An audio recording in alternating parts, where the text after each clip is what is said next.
Hello friends, turn take YouTube channel में आप सभी का स्वागत है। फ्रेंड्स, मैं आज आप लोगों को लुब्रिकेंट के बारे में पढ़ाऊंगा। दोस्तों, टेक्निकल के सभी क्वेश्चन पेपर के बारे में जानकारी के लिए हमारे चैनल को सब्सक्राइब करें और बेल आइकन के बटन को दबाएं, जिससे हमारे नए वीडियो के नोटिफिकेशन आप तक पहुंच सके। तो दोस्तों, इससे पहले वाले वीडियो में मैंने आप लोगों को लुब्रिकेंट के बारे में बताया था। लुब्रिकेंट क्या होता है, लुब्रिकेंट का हमारे मशीनों के ऊपर क्या प्रभाव पड़ता है और लुब्रिकेंट कितने प्रकार के होते हैं, हम आपको इस सब के बारे में जानकारी दिया था। तो चलो दोस्तों, आज हम आप लोगों को एक अच्छे लुब्रिकेंट की विशेषताओं के बारे में बताऊंगा। तो फ्रेंड्स, आप तैयार हो जाइए। एक अच्छी लुब्रिकेंट की विशेषताएं, जो पहला होता है तैलीय होनी चाहिए। जैसे एक अच्छे प्रकार की लुब्रिकेंट वही है जिसमें चिकनाहट या तैलीयता का गुण होता है।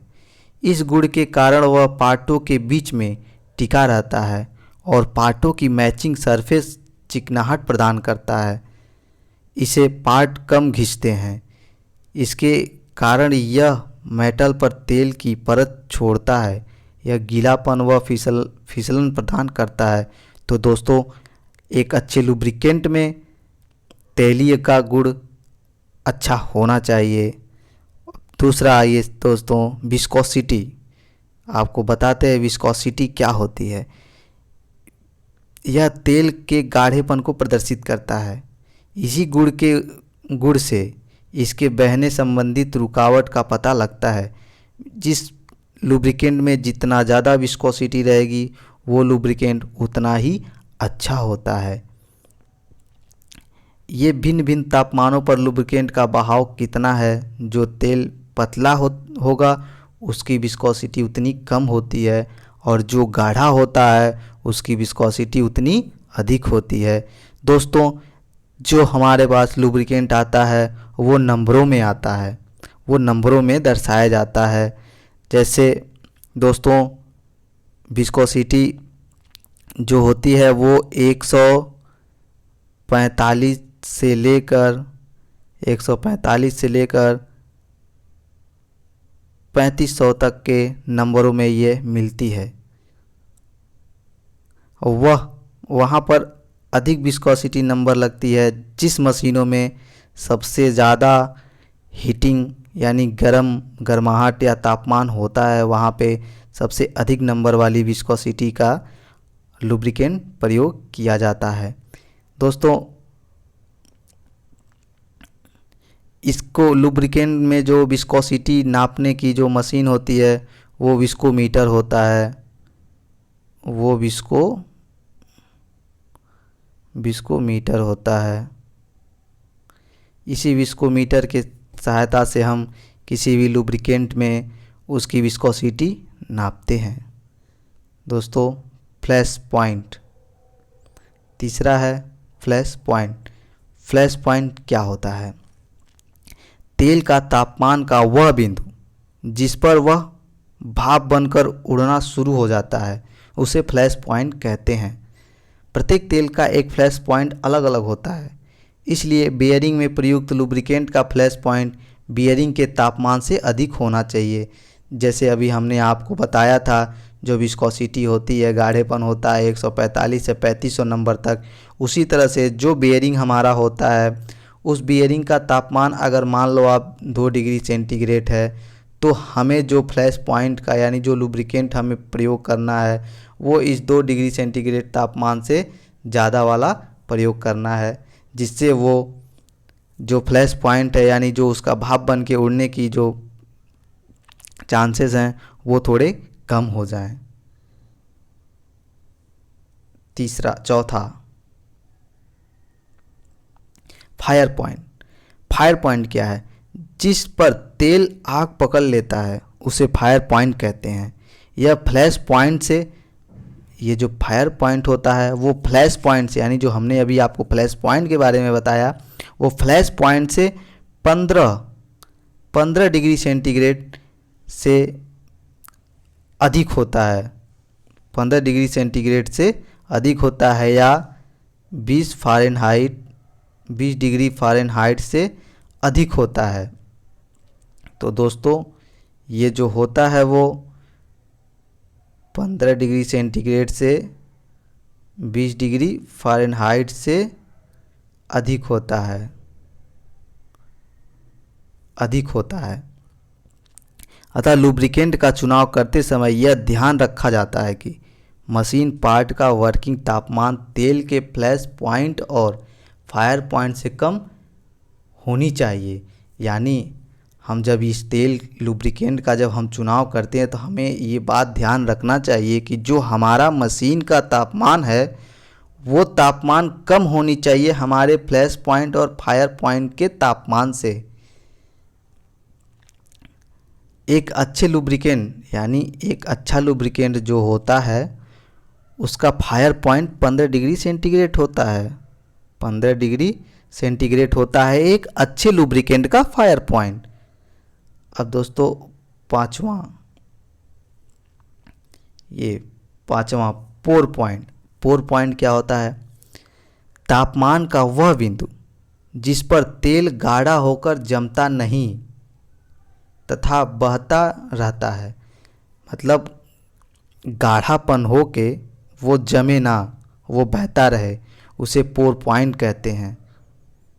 एक अच्छे लुब्रिकेंट का पोर पॉइंट बहुत कम होनी चाहिए, यानी उसकी जो गाढ़ा होने की क्षमता है वो कम होनी चाहिए, क्योंकि जैसे अधिक कम तापमान पर वो गाढ़ा हो जाए तो लुब्रिकेंट का काम नहीं कर पाएगा। जैसे हमारी जो बर्फ़ की फैक्ट्रियां हैं वहाँ पे जैसे तापमान कम होता है, अगर लुब्रिकेंट गाढ़ा होके जम जाए तो फिर वहाँ काम नहीं कर पाएगा। इसलिए लुब्रिकेंट का जो पोर पॉइंट होता है वह पोर पॉइंट अधिक होनी चाहिए।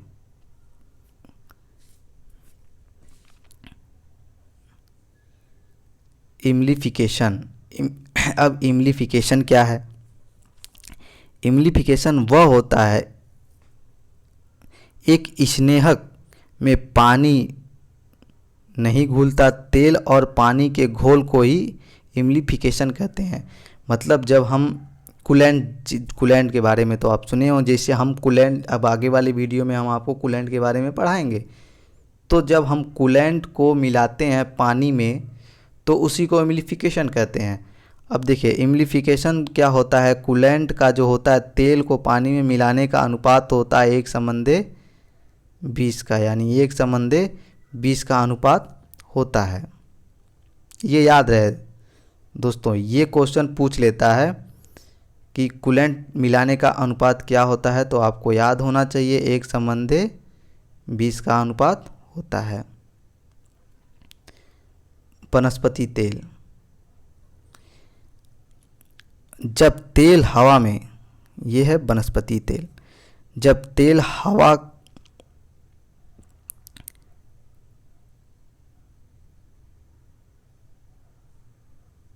दोस्तों वाष्पशीलता। अब वाष्पशीलता क्या है? जब तेल हवा के संपर्क में आने पर उड़ना शुरू हो जाता है उसे वाष्पशीलता कहते हैं। जैसे यहाँ पे समझ जाइए एक प्रकार का ऑक्सीडेशन हो जाता है, क्रियाएं कर लेती हैं। तो हमें एक अच्छे लुब्रिकेंट में वाष्पशीलता का जो तापमान होता है, जो क्रिया होती है, वो कम होनी चाहिए। अम्लीयता। ये अम्लीयता का गुण, ये क्या है? तेल में तेजाब की मात्रा नहीं होनी चाहिए, अन्यथा वह मशीन के पार्ट्स जॉब को डैमेज कर सकता है, ख़राब कर सकता है। इसलिए लुब्रिकेंट में अम्लीयता का गुण नहीं होना चाहिए। ऑक्सीडेशन, मैंने अभी आपको ऊपर बताया, जब गर्म तेल हवा के संपर्क में आता है तो वह गाढ़ा हो जाता है, जिसे ऑक्सीडाइज कहते हैं। इससे तेल के बहने में कमी आती है।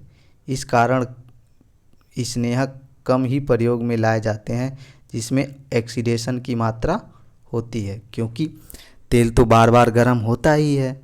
तो अगर गर्म होता है और बाहर का तापमान लगता है, यानी ऑक्सीजन तो वो गाढ़ा हो जाएगा, तो इसका मतलब कुछ नहीं होता है, मतलब तेल वो लुब्रिकेंट काम लायक नहीं होता है। आपेक्षिक घनत्व। अब आपेक्षिक घनत्व क्या है? इस तेल के भार को समान पानी के भार के साथ 60 डिग्री फ़ारेनहाइट पर तुलना करते हैं तो यह अपेक्षिक घनत्व पता चल जाता है। स्नेहक पद्धति के प्रकार। अब स्नेहक पद्धति के कितने प्रकार होते हैं? जैसे हम किसी मशीन में कितने प्रकार से लुब्रिकेंट कर सकते हैं। पहला, gravity feed system. Gravity feed system में क्या होता है?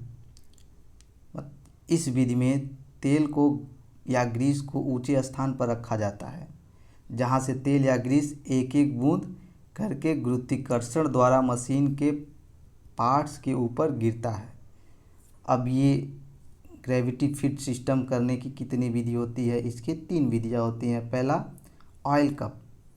ऑयल कप, इसमें तेल भरा जाता है। जो ऑयल कप होता है उसमें तेल भरा जाता है और यह पार्ट पर फिट किया जाता है। जहाँ पे हमें लुब्रिकेशन करना होता है उस पार्ट के ऊपर इसे फिट किया जाता है। इसका नीचे का भाग चूड़ीदार होता है और इसे मशीन पार्ट पर फिट किया जाता है। इसमें 2 स्टॉप कॉक लगे होते हैं। ऊपर वाला कॉक तेल भरने के लिए प्रयोग किया जाता है, जबकि नीचे का स्टॉक जो होता है उसमें ऑयल रुके। ये हम आपको इसका फिगर वीडियो के लास्ट में दिखाएंगे। दूसरा, विक सिस्टम। और विक सिस्टम क्या होता है? कुछ मशीन पार्टों पर निरंतर लुब्रिकेंट की आवश्यकता होती है, जैसे गियर बॉक्स, शाफ्ट बेयरिंग इत्यादि। ऐसे स्थानों पर इस विधि से लुब्रिकेशन किया जाता है। जहाँ पे पार्टों पर लुब्रिकेशन की आवश्यकता बार बार निरंतर पड़ती रहती है, वहाँ पे इस विधि का प्रयोग किया जाता है। अब आ गया आपका ग्रीस कप। यह भी एक कप जैसा बर्तन है। इसमें ग्रीस भरी जाती है। इसके ढक्कन के अंदर चूड़ी होती है। जैसे ढक्कन को बंद किया जाता है तो ग्रीस पर दबाव पड़ता है, तो वह ताप व दाब द्वारा पिघलकर बियरिंग और शाफ्ट के सतह पर पहुंच जाती है। दूसरा आ गया आपका फोर्स फीड। फोर्स फीड, अब इसमें क्या होता है? फोर्स फीड सिस्टम में इसे प्रेशर फीड भी कहते हैं। इसमें दबाव द्वारा लुब्रिकेंट किया जाता है। दोस्तों, इसमें निम्नलिखित लुब्रिकेंट प्रयोग किए जाते हैं। जैसे पहला है ऑयल कैन। आपने ऑयल कैन देखा होगा। यह एक बर्तन होता है जिसमें तेल भरकर मशीन पार्ट्स में हाथ द्वारा ऑयलिंग की जाती है। इसकी एक लंबी नली निकली होती है तथा यह हाथ के प्रेशर द्वारा चलाया जाता है। दूसरा, ग्रीस गन। आप लोग ग्रीस गन, हम ये जितने भी हैं हम इसकी फिगर आपको लास्ट में दिखाएंगे। ये हो गया आपका ग्रीस गन। अब ग्रीस गन क्या है, चलिए हम आपको दिखा ही देते हैं। देखिए दोस्तों, ये है ऑयल कप, ये है ऑयल कप। हम इसको थोड़ा बड़ा कर देते हैं।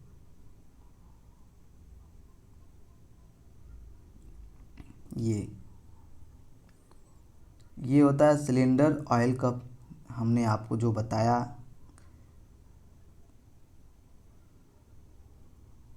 ये ग्रीस कप।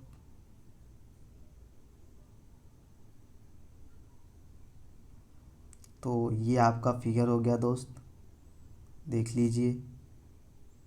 दोस्तों, ये ऑयल कैन हो गया, ये ऑयल कैन हो गया, ये ग्रीस कप हो गया, ये ऑयल कैन दूसरे प्रकार का हो गया। ये है दोस्तों ग्रीस गन, ये होता है। और ये सिंपल ग्रीस गन जो हम हाथ से दबा के करते हैं। और ये हैंड प्रेशर फीड पंप हो गया। हाँ तो दोस्तों, ऑयल कैन, ग्रीस गन और हैंड पंप के बारे में हम आपको फिगर दिखा दिए हैं। तो इसके बारे में थोड़ी थोड़ी हम आपको बता देते हैं। ग्रीस गन, इसका प्रयोग बियरिंग में मशीन ग्रीस देने के लिए किया जाता है, जहां पर ग्रीस निपिल लगे होते हैं। इस निपिल पर ही ग्रीस गन की नोच को फिट करके दबाया जाता है। हैंड पंप, इसमें एक ऑयल टैंक होता है। इस टैंक में से तेल मशीन पार्टों पर तक पहुंचाने के लिए हैंड पंप का प्रयोग किया जाता है। स्प्लैश सिस्टम, अब स्प्लैश सिस्टम क्या है? इस विधि में मशीन पार्टों को बार बार यानी लगातार ऑयलिंग की आवश्यकता होती है। इसे दो प्रकार के लुब्रिकेंट प्रयोग किए जाते हैं। पहला, रिंग ऑयलिंग।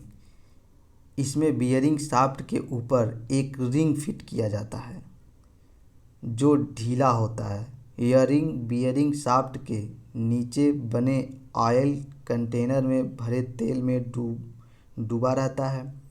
जब शाफ्ट चलती है तो रिंग भी इसके द्वारा कुछ थोड़ा हिलता या चलता रहता है, जिससे तेल की छींटें बुश बियरिंग और शाफ्ट पर लगातार पड़ते रहते हैं।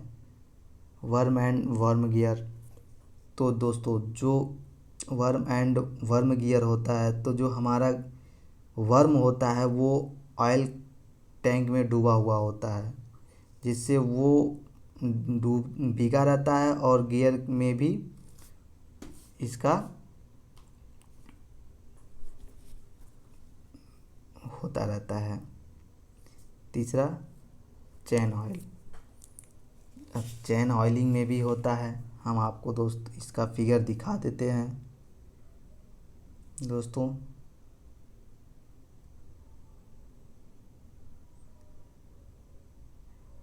ये चैन ऑयल है।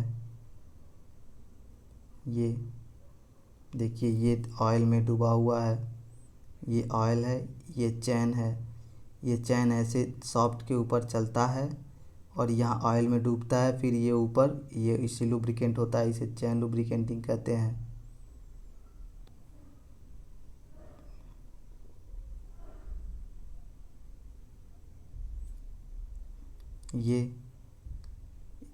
ये भी स्प्लैश का विधि है, ये रिंग विधि है। ये जो टैंक आप देख रहे हैं ये ऑयल का, और ये रिंग है।